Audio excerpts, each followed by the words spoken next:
Thank you for coming and thank you for supporting.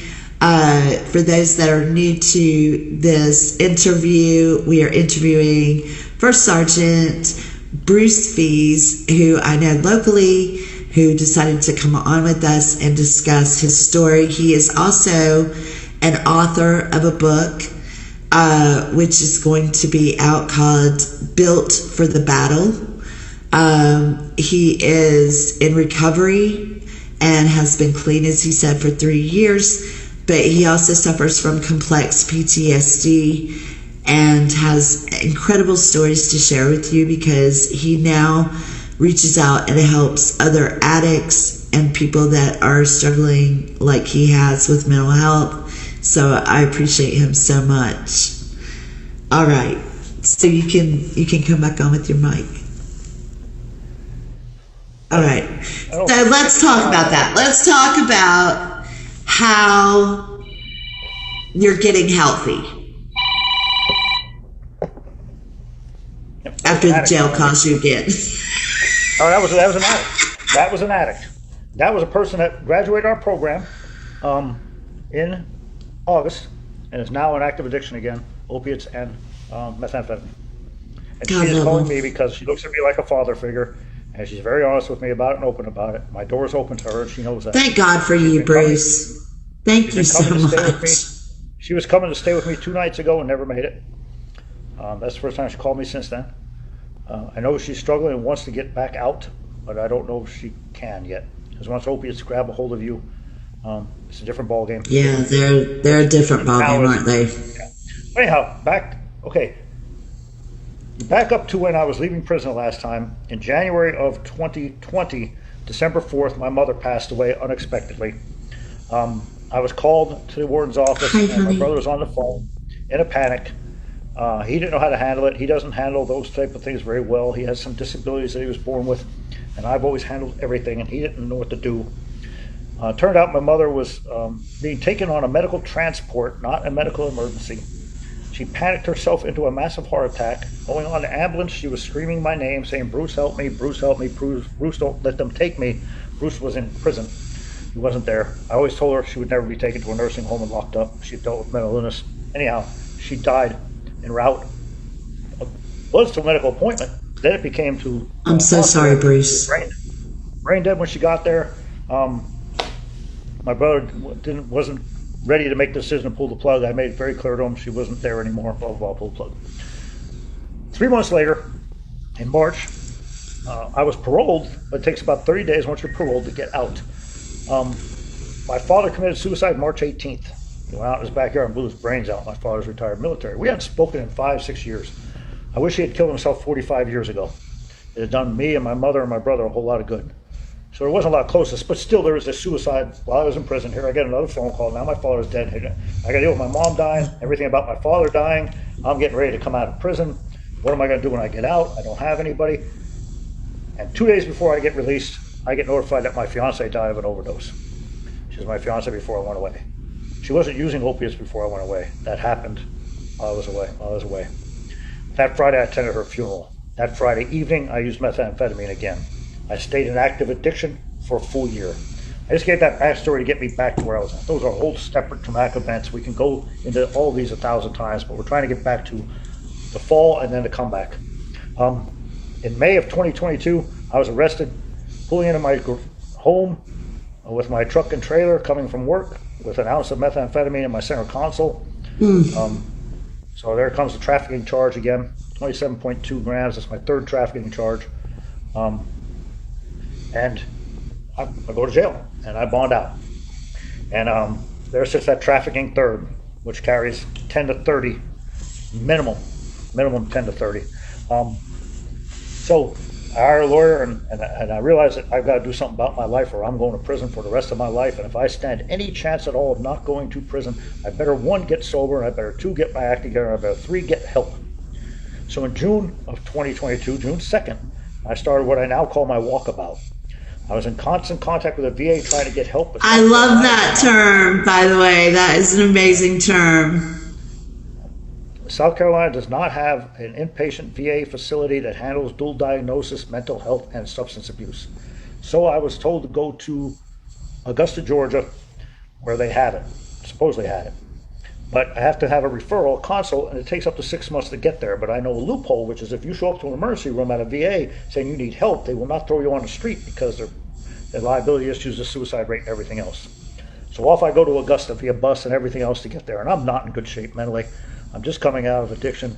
A total mess. My world's falling apart. I am in a very bad place. I get to the Salvation Army where there's a walkway on the way in with nothing but crack addicts on both sides, and in the Salvation Army where they always keep a bed for a veteran because they get money for doing that. I do that too. I walked to the hospital on Monday to get admitted into their program thinking I'd be good to go, and I was turned away. I was turned away because one, they were full, and two, they don't offer dual diagnosis, and they didn't want to help me, couldn't help me. Went to the homeless side of the VA where they're supposed to have all this help for homeless veterans. They couldn't help me because I make too much money on my disability, even though I was broke and paying a lawyer $1,500 a month for my legal issues. Jesus. I'm told now to go to Asheville, North Carolina. They'll help me. They have dual diagnosis there from Augusta, Georgia.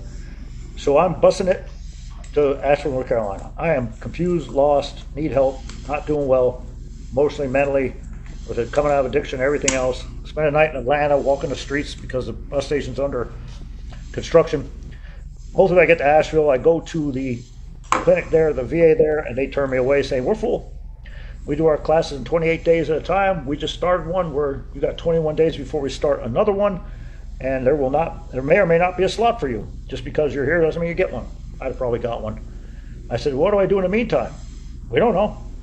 There's some homeless shelters in town, but they're full this time of year, and they were. So now what? Bruce says, oh shit. Bruce says, well, I was once in the Healing Transitions in Wake County in Raleigh, North Carolina. If I get there, I know I'll have a bed and I'll know they'll take care of me until I figure this out. So I bust my way all the way to Raleigh, North Carolina. I'm bailed out here in South Carolina, so being in North Carolina is not the best option. My bondsman probably wouldn't be impressed. Yeah. There about 3 days, I find out about, there about 3 days and I find out about a program called Any Length in Sumter. With the help of some friends of mine in the military and coordination and payment, I get into that program. I bust myself down to Sumter to the Any Length Inpatient Recovery Program, knowing that the only way I'm going to get out of this trouble and get my life together is to get sober, get help, do the right thing. I'm there 2 months. It's a very strict program. You turn in your cell phone at the door. You can't call anybody for 30 days. It's a very, very strict inpatient recovery program. Very good one, very strict. I'd already been sober about a month at this point. I'm not thinking I need it quite this bad, but I'm doing the right thing and I'm doing well in the program, but I'm looking for a better option. A friend of mine finds a place called Solutions in Greenville, one of the best programs I've ever even heard of, let alone participate in. I left in good standing from Sumter, get to Greenville, Solutions in Greenville. I spent 3 more months there. Great program, I'd recommend it to anybody. And the VA now has finally come online and said, we got a slot for you in the Bluffs in Georgia. Back in Augusta, ironically, called the Bluffs, but that's a civilian program. They have equestrian training. This is you stay in cabins. This is a very expensive, top-notch program they're finally sent me to. So off I go, off to Augusta, Georgia. I lasted 3 days in that program before they threw me out.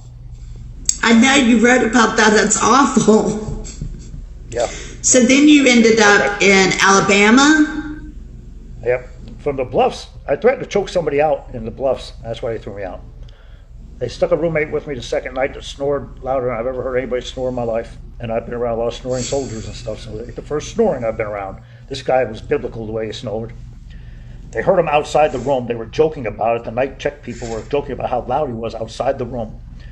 And when I woke him the second time about his snoring and asked him to roll over, he cussed me out and said I better not wake him again. At that point, I said, if you say one more word to me, I'm going to choke you out. He decided he was scared, and he went out and told on me. Very funny. And they put me out. They put me out of the program. However, the VA, in their infinite wisdom, said, let's get them to an inpatient veterans program, Birmingham, Alabama. So off I go again. Now I'm in Birmingham, Alabama, and I stayed there 4 months. And I came out of that program back to Myrtle Beach. In Myrtle Beach, I was in the veterans home here, and my lawyer was paid in full, and I was trying to get my life together enough to possibly not go to prison for the 17 years that they were offering me. And they weren't budging off 17 years. I knew I still had to do more. I tried to do more. There's lots of stories in that backdrop, but ultimately I left and went to Florida. And I went to Florida to not come back. I was not coming back. They were not coming off the 17 years. I was fleeing. I shut down social media, I shut down everything and went ghost. My lawyer didn't know where I was at, nobody knew where I was at. I don't have Oh any God, family or anything close to me, Bruce. so- I don't have any family or anything close to me, so that's pretty easy for me to do.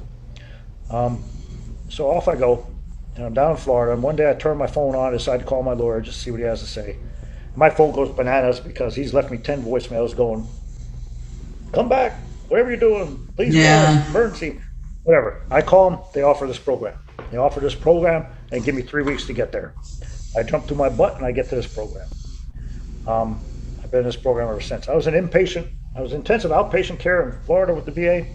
I'm still in treatment with the VA here in Charleston while I'm in this program, mental health. I'm also see my psychiatrist every 2 weeks for an hour, a therapist every other week for an hour, and everything else that this program requires as I work on my sobriety and I work on me. It's been 3 years now. I'm in this program, I'm about to graduate. I had nothing times 10. I lost everything times 10. It was the third time I've come out of jail or prison without anyone there to pick me up, with nothing but the clothes on my back, with a cell phone that wasn't even turned on. And I walked to a shelter and started working at day labor until I put together enough money to find a room to rent, until I put together enough money to get a vehicle, until I put together enough money to live. And built it all back up and lost it all again through addiction and the legal issues that come with it and everything else. And I finally am now getting the mental health treatment I've looked for all along. I finally got my medication to where it's the best it's ever been for me.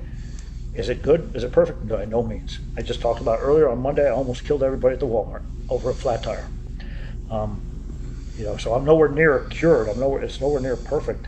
I'm isolated, I'm alone, but I'm sober, and I'm getting help, and I'm working on getting better, and trying to help as many people as I can, but nowhere close to being cured. There's not the thing.